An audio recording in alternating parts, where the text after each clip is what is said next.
Do you want to learn a superpower? Let's call it multidimensional awareness.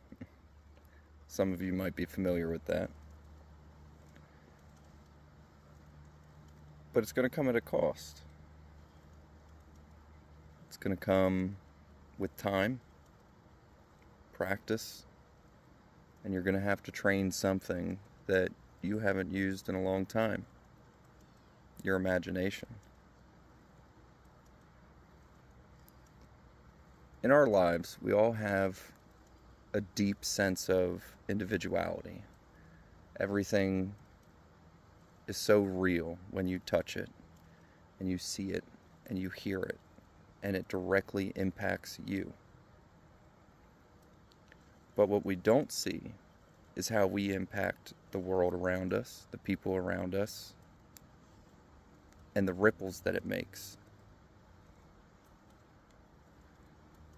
So what I like to do is I like to imagine how the world around me perceives me, this me, the physical me, and try to imagine what kind of impact I do leave. Now, I'm not trying to be a hypocrite. It's a rough road. But this leads me into what I like to talk about with gods and goddesses. I feel as though most people, including myself, had such a definitive term for what a god or goddess was. You know, what God is. And whenever anything would be outside the constraints of that definition that I created within my own mind, my own subconscious, couldn't believe it. But this is where fluidity of thought plays a vital role. You have to be able to remove titles, remove some of the limitations created in your mind, and imagine things different.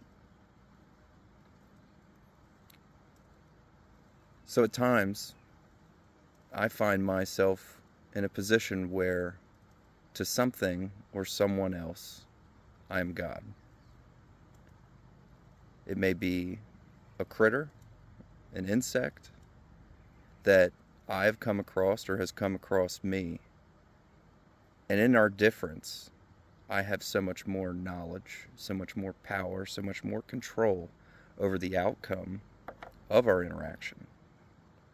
To that critter or insect, I am a god.